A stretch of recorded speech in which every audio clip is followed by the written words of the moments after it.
World, you're needed in the dean's office.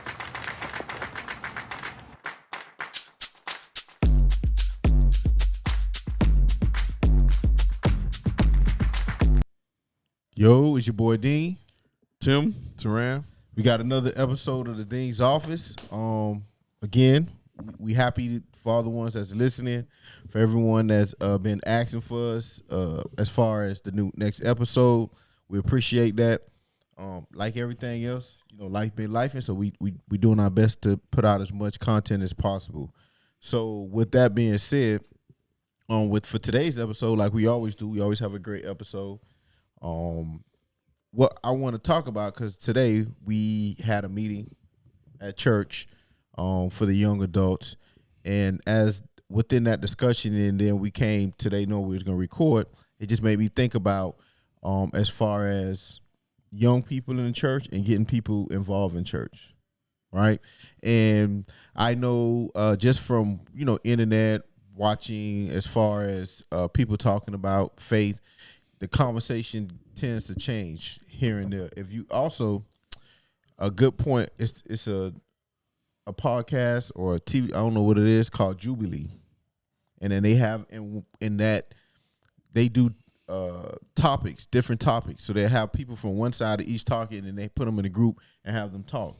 So they had on one of those topics, they had black Christians in the church and black atheists, right? And how the church impact both, and they just sat them down and have that discussion. So I just want to ask y'all, how do you feel the church can impact young people, or has impact young people, or if it is impacting young people? Like, what do you see as that going forward? What that look like? You see the alternative churches popping up now. What does that look like for you as far as getting young people more involved in church? Tim? Drew, go ahead first. I'm going first. So I think one of the reasons why we don't see as many young people, like, at least this is everybody's experience is relative. I'm not gonna say it's every church. Yeah, so it's not. This don't apply not to even every our church, and it's not even our church. It's just in general. Yeah, it's just in general having that conversation. Yeah. So it's just me, my opinion from what I observe. And pretty much, I always wonder, what's the role in church in young people's lives, young adults. When we talk about young adults, obviously anything under 18 we're not considering. That's up to the parents to bring them there.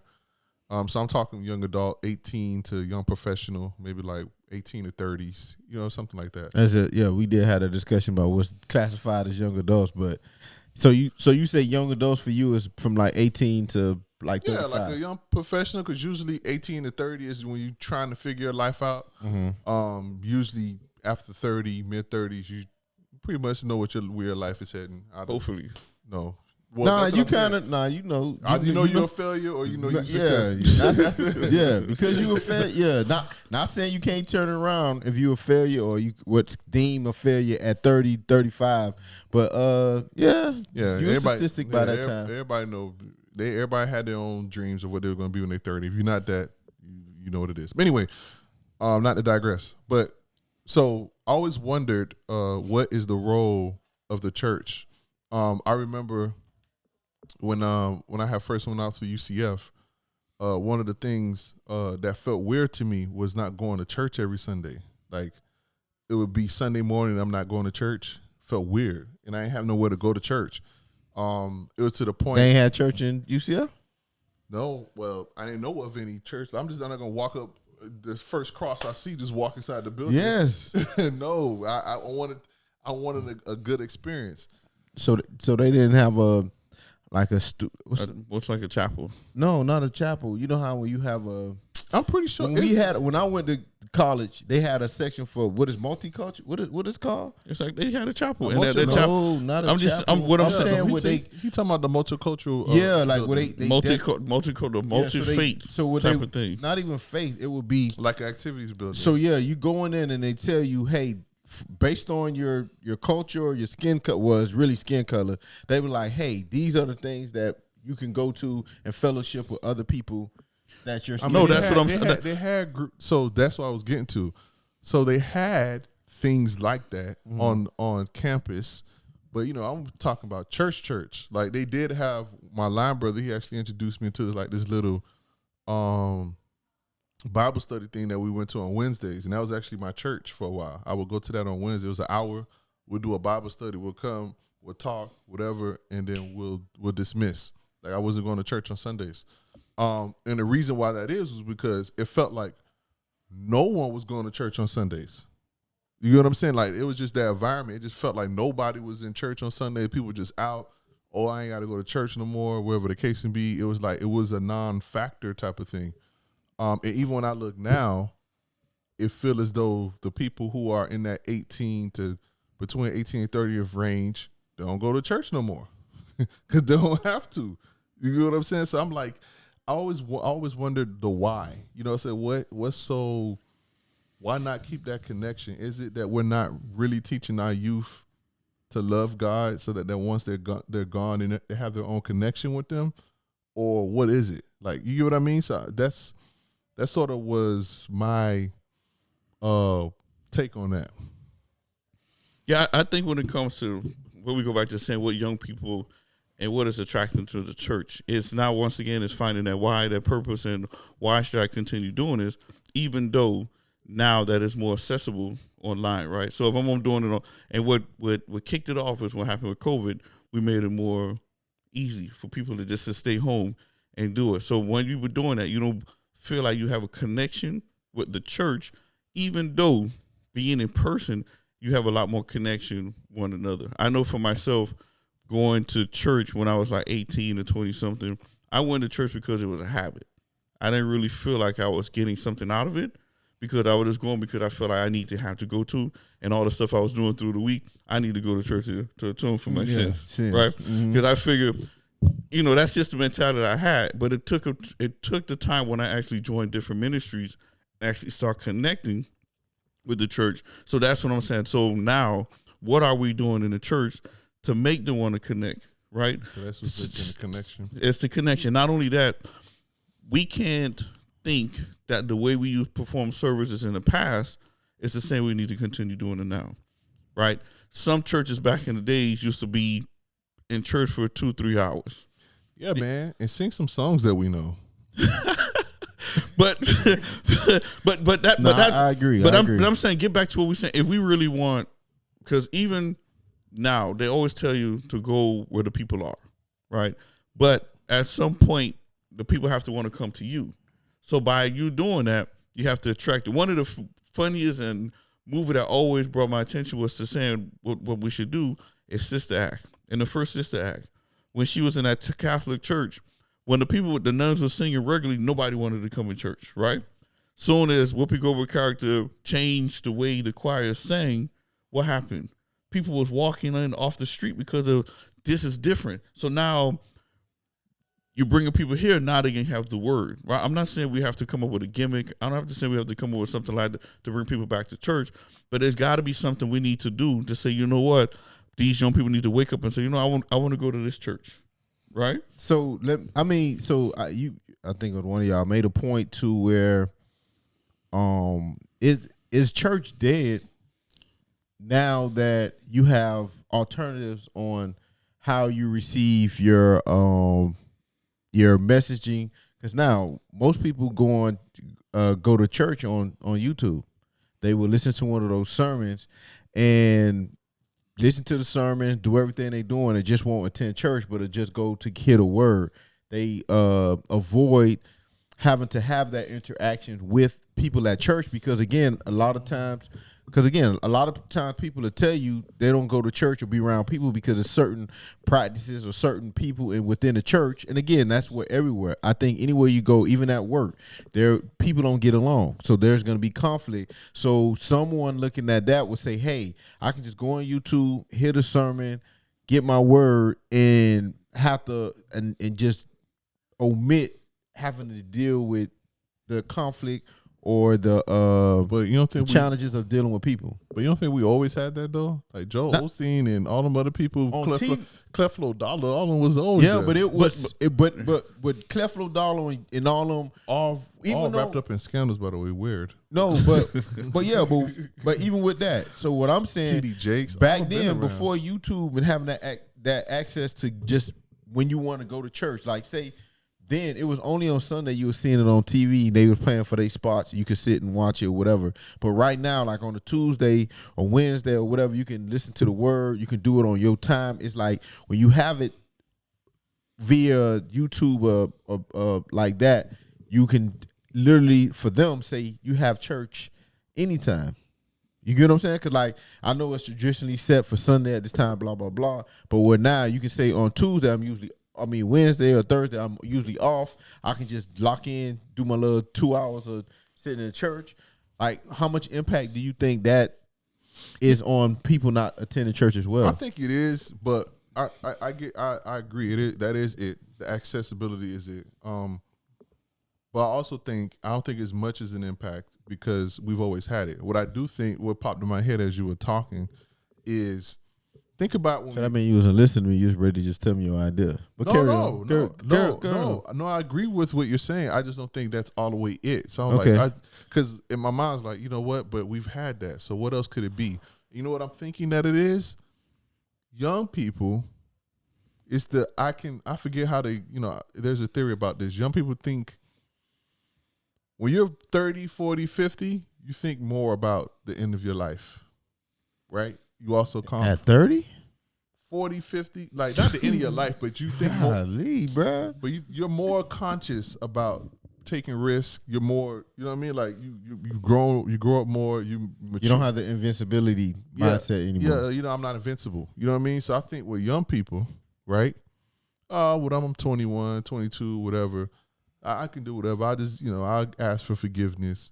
I'm not my grandma. My grandma old. That's why, whatever. So you know what I'm saying? So I'm thinking that could be it. The fact that they're invincible. Like they don't think they need the connection right now. Granted, based on what they know about God, they'll never do anything to disrespect it.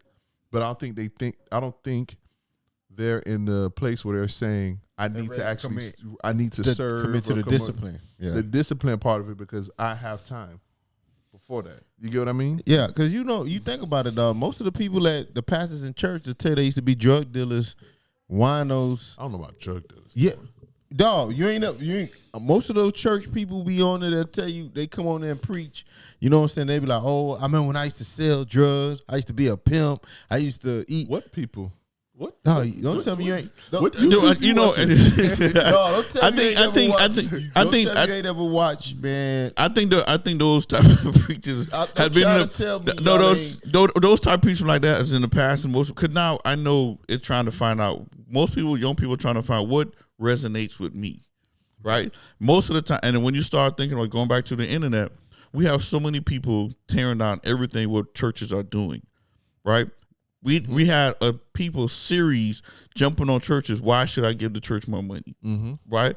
They doing the wrongs with that church. We did on that. But for us, we wanted to know what the church are doing with our money. These people are telling individuals, you don't need to pay your tithes or do this towards the churches. So now, if you take that away from me, okay, now they're saying you don't have to be amongst people to be in church because church is not the building, it's the body. So yeah, so they right. So now they focus more on the religion. So not religion per se. Now it's saying is you don't have to be amongst people. You don't have to follow the traditional church no more to get closer to God, right? Even though it clearly says in the Bible that we should get to come together as people to serve the Lord. Then also says, hey, when 2 or 3 in the midst, I'm in there with you. That's what that's what it's saying as well. But in their mind is I don't have to do that because I can just listen to YouTube anytime. Right. And when you start listening to the people who are there, they're not listening to people who are saying you need to do this right, this right. They're listening to those individuals saying you're going to prosper. You're going to be rich. You're going to be doing this. Right. And that's the type of sermons or lessons that they're looking for, because nobody wants to hear that what I'm doing is wrong. Nobody want to hear that, I have to stay in the word and read and pray more. They don't want to hear that type of stuff. What they want to hear is, man, if you keep on doing this, 5-10 years, you can become rich. 5 come to you're going to overcome this, not knowing that we're going to be struggling. Nobody want to go through that and say, I am going to struggle. What? How did that take to overcome that?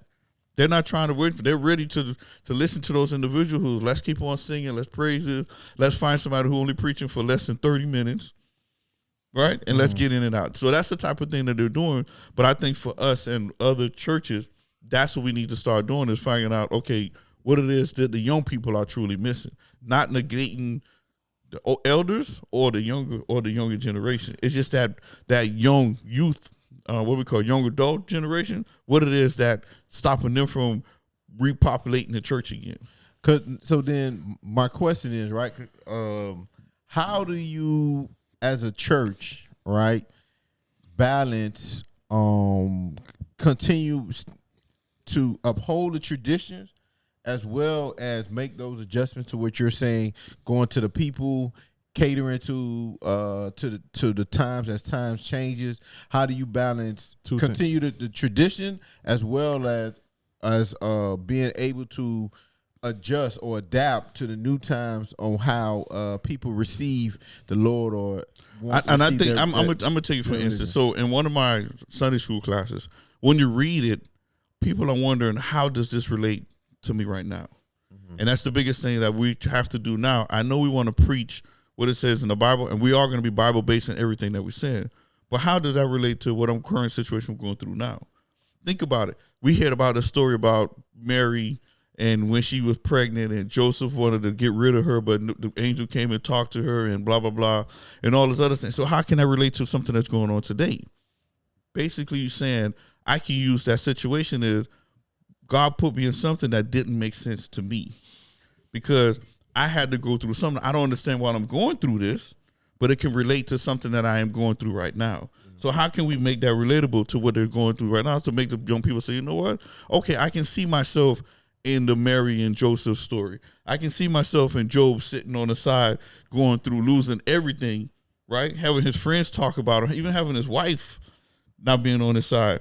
But I can see myself going through that, not his situation, but whatever I'm going through can mirror or emulate whatever that is. You know, and to answer your question, I agree to do that also. And also, I think to kind of piggyback off what you said, know your audience, meaning know your congregation, and then speak with them and do surveys with them to see what they want or what they're hearing. We're saying like, hey, do like 3 study groups, the same way you segmented the demographic, young. So do a survey. Yeah, do a survey segmented by the demographic, see what they want, see what they're hearing from their peers, because obviously they're coming, but they know people that aren't. So why aren't the people coming? That'll solve your growth problem, to see how you can reach out to them, and then internally to solve your retention problem. Okay, what do you want? What would keep you coming to church? And get from them what would keep them coming to church, and then you answer it that way. One of the things I found interesting, I was just reading on just now because the idea popped in my head. They're saying what I think happens, to answer our original question, why, how can we get young adults to the church, and why there's a disconnect? Because you have to understand what the majority of young adults are doing. Young adults are learning about what's happening. So they're learning information. They're learning to be rational people, right? They're learning to discern and make decisions based off of real data, real history, and so on and so forth. Granted, I'm not saying that it is, right? But the Bible, almost to someone from the outside who doesn't study and believe in it, may sound like hearsay, right? It doesn't seem like law. You know what I mean? Like, it doesn't seem like it happened. It doesn't seem tangible. You get what I mean? So you grew up all your life worship, going to church, saying that God is the one because your youth pastor told you that, your pastor told you that, your mom, your dad, whoever took you to church taught you that. But now when you on your own and you studying on your own, you start realizing things on your own, you sometimes defect from what you were sort of brought up with, right? Because you in that stage where you're absorbing knowledge, taking up knowledge on your own and understanding it, especially when you start getting into those history and philosophy classes. Those things mess with your mind, man. It mess with your mind. So like it that's what I think is happening with the young youth. And then on top of that, when you put on top of when you out of on your own, like what happened to me, and you realize, dang, nobody going to church, dang, all these people just hanging out, whatever the case may be. You know, sometimes you could be like, why am I doing it? You know what I mean? So that's what I think is happening to the young youth. We probably have to solve.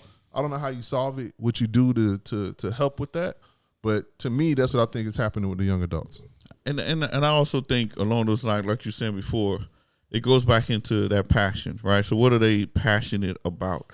So if I'm going into church and when you that age, it's all about what makes you happy. no, that's what I'm saying. Passion. When you're passionate about something, it's something that you feel like you won't be able to indulge in on a regular basis outside yourself.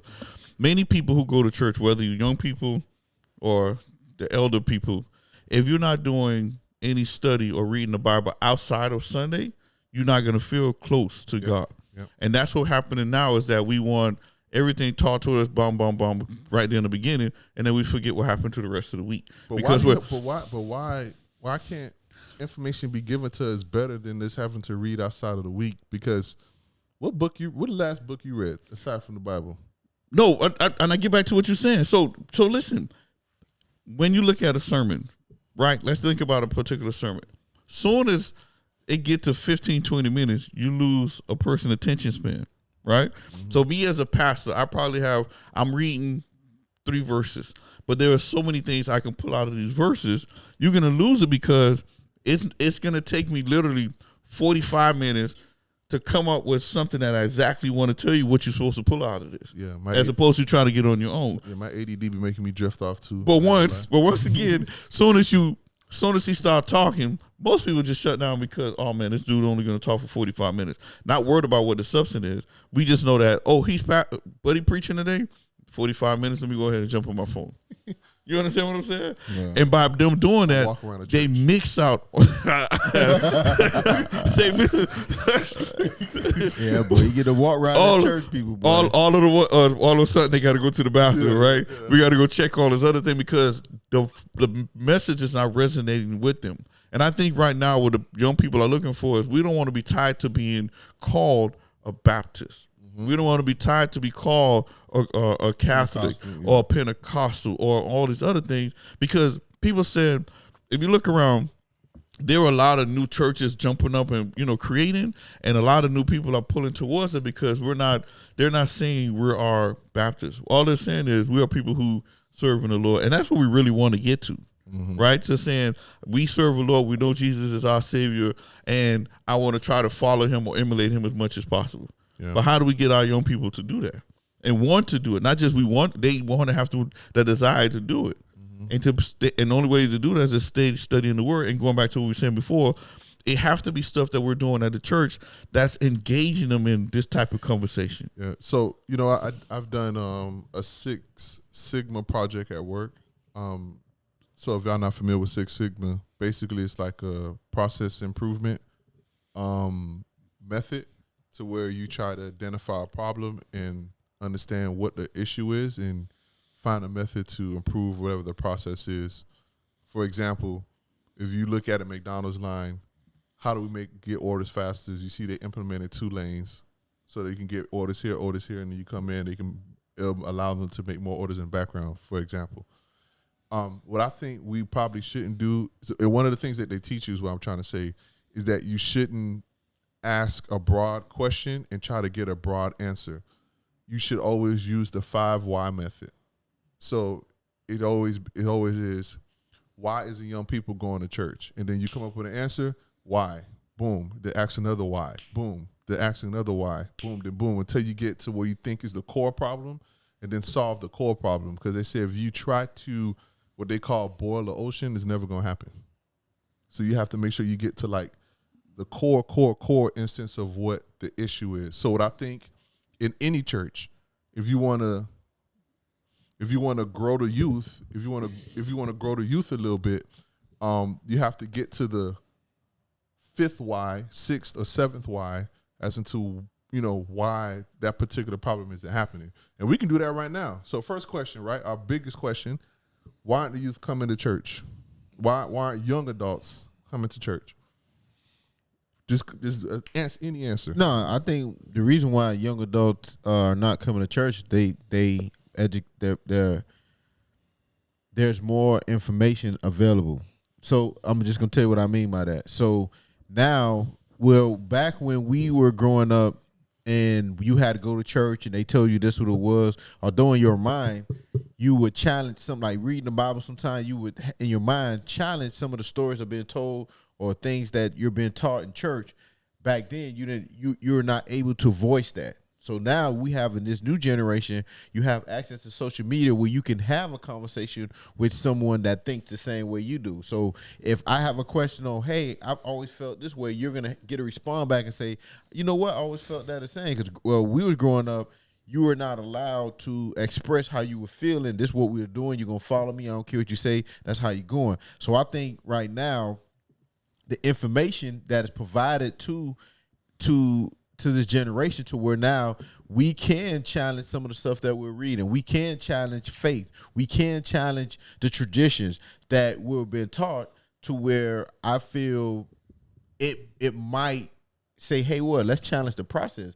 We don't have to go to church like you stated. We don't have to go to church every so I think information and access to information is a why that you have a reduction in people going to church. So for me, I think honestly, once again, it's like not only why it's like it's nothing there for me. You understand? Not because it's of course it can attribute to saying it's accessible, but what I'm gonna get out of it? And I think that's what anything that we do in life, we're trying to find out what can I get out of it personally. What am I going to continue going through that process? But what's the meaning of church? Why do we need church? Why do you need church? Go ahead. So I mean, there's a multitude for myself. One, I'm just going, and it probably gonna hit one of your whys down there too. But when you try to sit and read the Bible by yourself without any understanding, it can be difficult, right? And then once something is difficult and you don't understand it, you don't have the willingness to engage and continue doing such things, right? And I would recommend to a church that's trying to get young people or people engaged in church and remain in church, I think having something like an app or something where a community app where we break down scriptures together, right? So it's not you preaching to me. We have somewhere where we have a group. We say, hey, this is the scripture. We're reading the Bible. We're reading this scripture. Your thoughts on it. So now you have a community of, just tell me what you think. I'm not telling you anybody's wrong. What you didn't understand, what you help, and it's just having that. You're able to have a one-on-one conversation with multiple people at the same time. Whereas a church, if you have a church of 300 people, it's going to be difficult for a pastor to sit down with everyone to have that conversation with them. So I think that's part of it of me. So now when I go to church and hear someone preach and hearing the word, it kind of breaks down scripture. That's helpful. Then as well, fellowshipping, right? And I think what we're missing, right, and what you can't see until you get to that point is a lot of the older people are retired. A lot of the older people have the church, right? So a lot of their time is fellowshipping with the other members because again, I don't go to work every day. I don't have that involvement with them. So now you going to church is part of that. That's why you have some time when they say you in church, but you're not really in church because again, I love the Lord, but I'm here because I get to talk to Sister Brown. I get to talk to Brother Clark, and that information, that's more important to me because I have that connection. And then I'm going to just in turn this again. I'm just throwing out little. Now, if I'm a pastor, I think for young people, you need to get them involved in activities or things within the church that embodies teaching them about Christ, but it's also enjoyable of doing. You get what I'm saying? Like, I don't know how that would look where you creating activities where we can talk about the Lord and have that Bible study and still incorporate it with doing something else. I think that will be as helpful as well. But that's what Sunday school is supposed to be about, right? And a lot of people not coming to Sunday school. But no, that's what I'm saying. Like when it comes to the traditional service part, we got the praise and worship. We got all this other thing. The pastor preaching for that. Whatever, there's no time during that time to do the interaction what you're saying you want to do. So if I really truly want that, I can skip church part, but I can go to Sunday school. I can go to Bible study because those are the times where I can interact with the pastor or whoever been But let me and ask those questions. Because I'm not gonna sit here and act like I don't go to Bible study because I kind of go to practice at the same time. So what I mean is, when you're in Bible study, even when you go into Bible study, are you up there engaging with the pastor? Are you saying, "Hey, Pastor Fred, on John 17, when he was saying that the sky was blue, but But you can do that. That's what you do with it. So it's yes. So the way, even especially now, what our pastor do, before they'll come say their pieces, talk about the different part. All right, now let's open up for discussion. Yeah. So if you had some concerns about one particular verse, this is our time to address it. Yep. And that's what Bible study is for. That's what Sunday school is for. Because most of us go to some of us go to Sunday school, but do we really interact with our Sunday school teacher? Right. For me, I'm gonna tell you the truth. I try to interact with students as much as possible and ask them, how does this relate to what you're going on right now? Come up with questions where I'm not just spitting stuff to them, because at the same token, you're not gonna walk away with anything. Because and that's the same thing I do with my students in my program. I can talk, but they never learn. But as soon as I give them an engagement piece, they walk away with a lot more. And making them want to say, okay, I learned this in Sunday school, I learned this in Bible study, let me go ahead and go to church. One of the main reasons most people go to church, or it says in the Bible, is the fellowship part, right? To being around like-minded individuals, other Christians, that even if I'm feeling down one day, because I'm amongst my brothers, my sisters, it's going to help me pick it up, because they're going to speak something into me that makes me going to feel better. And then before you jump into it, and it popped to me when you said it, again, educate me on what, again, because I have not been going to Bible study. So now another thing, part of what having the social media, having that group is, think about it, when you was in school and you didn't know an answer, how willing were you to put your hand up and feel embarrassed to say, hey, I didn't know this answer, because you're going to sit quiet even though you don't know information. I think being able to have that interaction to where you're not being judged because you don't know as much about. They do that as well. Sometimes, in the past, every now and then, they'll put a sheet around, and we can ask the question on the sheet. We don't have to put your name. Okay. So once you're doing that, you can put it up to the pastor. They don't say, "Hey, Sister English said this, and that." All they said, "Here's a question that was posed for her, and let me go ahead and clarify it for you." Because once again, other people are trying, and that's where the engagement comes. So a lot of people say, I'm supposed to get that engagement in service. You don't get that true engagement in service time.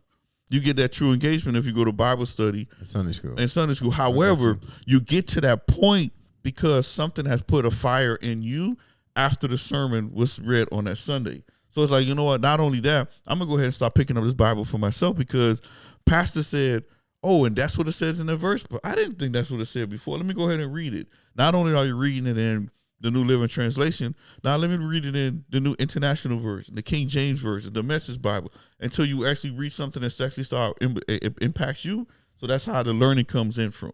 Oh, so before we jump, again, because a lot just running, that's how I do. But remember the program I was telling you, Jubilee, is where they were having a conversation between black atheists and black Christians.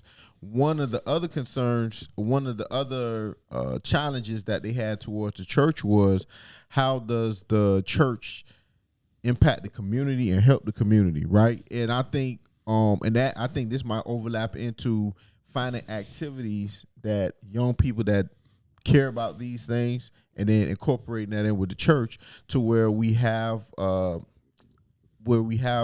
certain segment that focus on civil rights, different movements, feeding the hungry. I know, again,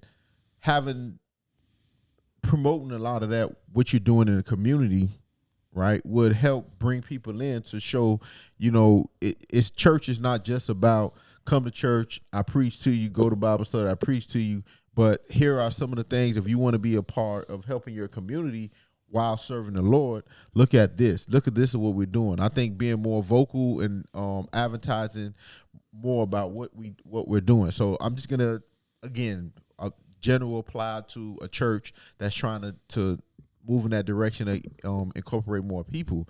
I think you have that balance of going to the people is social media, right? Oftentimes when you're on social media, you need a 5-second hit to tell me why I need to continue watching this video.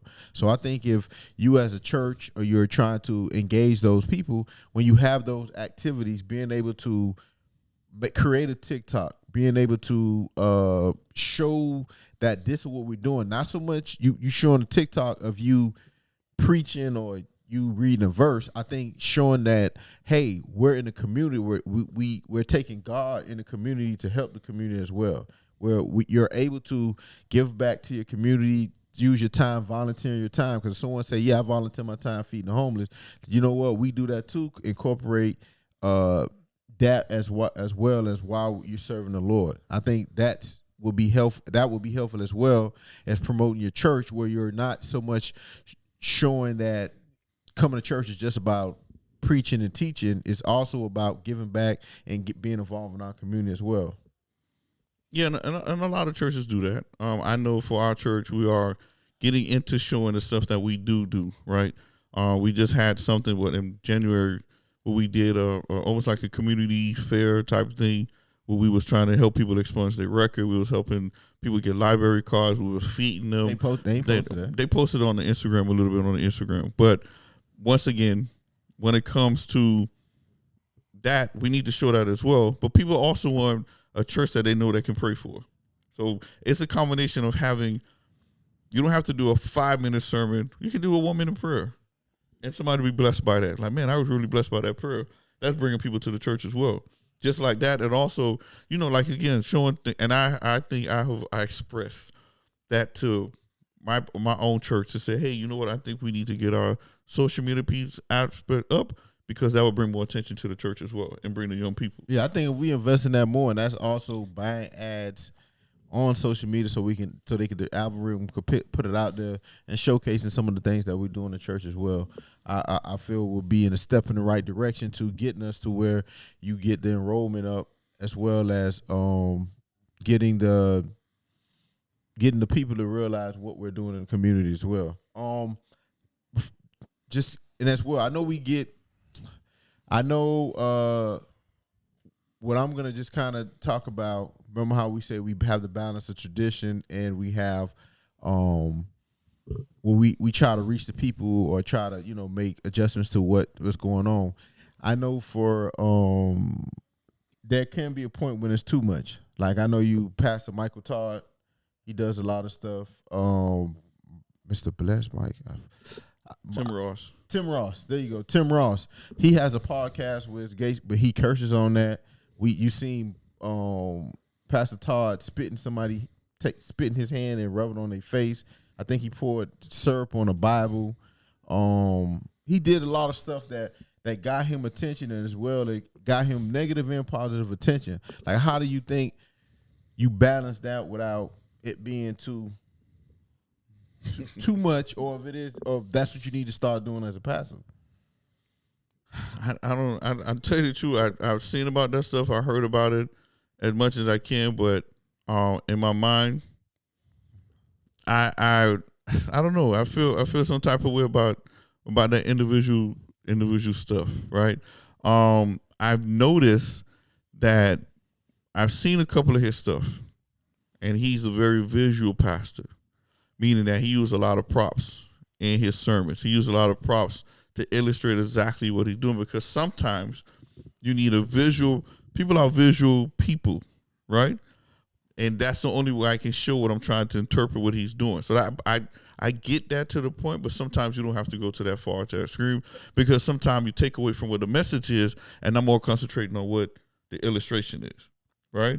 When he came to, I think he was not only spitting his hand, but he spit in somebody's mouth and all this other stuff. He spit in somebody's mouth? People didn't even realize, right? People didn't even realize what the thing was about, right? I mean, don't misspeak. I think it was that time, because he was on the Breakfast Show talking about, but something had to do with spit, right? And people forgot all about what the message was.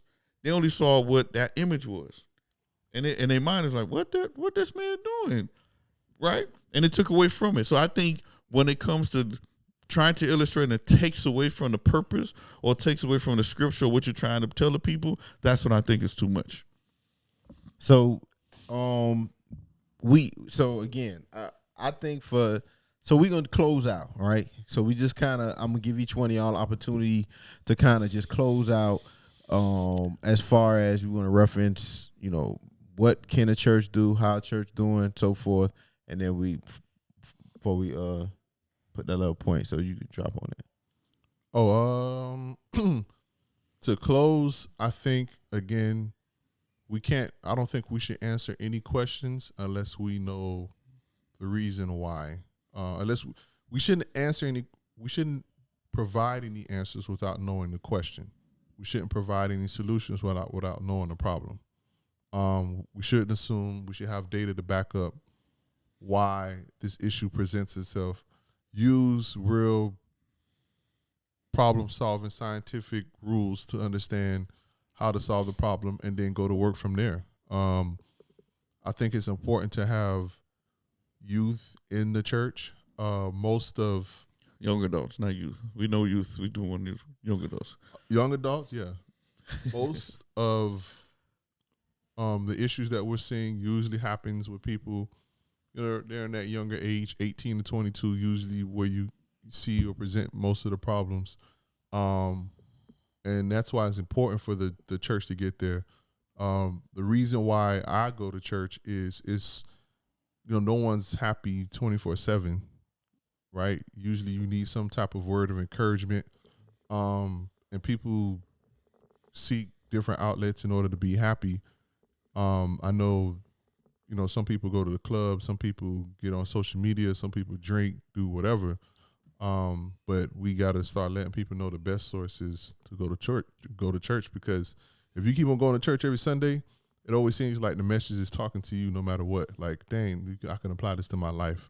So it helps. So that's why I think church is important. And I think the reason why it's important to get young people in is because, one, young people have good, refreshing ideas.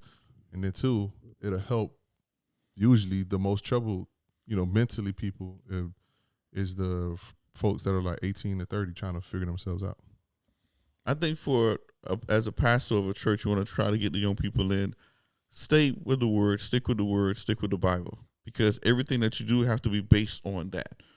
When you start trying to conform too much to the world, that's when you go away from what you was proposed to do, is to preach the word. When it comes to the young people, I always tell them, find a church where you feel like you are learning something. You feel like you're walking away with something. I had an individual who came and visit our church. She's a young person. She said, I like your church, but it's not just what I'm feeling. So she visited another church with another denomination, and she joined the church. And she was like, so I said, no, don't apologize to me about that. You found a church that felt like home. You found a church that's actually going to teach you the word and make you want to go and learn more about the Bible, learn more about Jesus, learn more about how can I overcome those trials and tribulations in my life. And that's what you want. At the end of the day, you do as much as you can to bring that in. Find out, like D3AN said, do surveys, find out what the young people are looking for, what their interests are, not who they want to be with, but stuff. But I got that reference. But once again, I think once we as a church start going, we don't want to steer too away from the tradition, because once those traditions is how we got where we are today. I am who I am today because of the tradition that was based in the church. The trials and tribulations I had to go through, I was able to handle it because of those traditions that I learned from, Grammy, Grandpa, Dada, Mama, right? Even mommy and daddy, from those things they was telling me, because they made us go to church and learn those things. So I think to get young people in, yes, pastors out there, reach out to the young people, find out exactly what they want to do, but continue preaching the word, right? You don't have to do all these fancy stuff in order to attract these young people. And that's just my thought. Yeah, so I mean, just to kind of piggyback and just my final thought, so we close out. I think it's very important to, within the midst of trying to increase enrollment in church and get more people involved, that you don't lose sight of the whole purpose of being a Christian and faith, right? Faith is very difficult because the results of the work or the repetitions of doing the same thing over and over is not seen immediate, like how if you were training for a track meet that you run, you can see your time. I think focusing more on that faith and then just thinking within yourself about how you can be better. Not so much about what the church can do for you, what you can do for the church. How can you support the church, being more involved? And as well, I think something that we don't do much either is having that conversation with the people that we hang around about getting them to come to church, because we don't want to have that conflict, or we feel when you talk about church, it's going to turn people off. Being a little bit more willing to have those conversations with your friends or people that you meet, and let them know how much you love Jesus and provide them a place where they can go and celebrate him. And before we close, I just want to close out because we actually had a meeting at church today, and within that meeting we did something different where we got into a circle, held hands, and then was asked to pray for the person on your left. Like, I'd never done that before, and it wasn't a pray for you just sit there. It was pray for that person out loud, and then you just had a room full of people that was just praying for somebody else, right? And the person next to you, like, you couldn't, because you were praying, so you really couldn't hear what the person was saying about you, but you just having that atmosphere of hearing everybody just praying about themselves. And then Pastor Jackson, after everyone was done, came in and just did a complete prayer for the whole group, which I felt was very refreshing. And I just wanted to make sure I get that out to let people know, and try to, do something like that so they can have that experience. So as I stated, I just want to thank everybody for checking in, for watching, continue to support us, stand for the whole podcast and listening to us. And again, if we missed something, if you feel like what we said didn't make sense or anything like that, just comment in the bottom. Let us know. We do answer to everybody that respond. So we just respond to everybody that asks a question. So I just want to thank you for listening to another episode of Dean's Office. It's your boy Dean. Tim. Saran. You got enough. Thank you.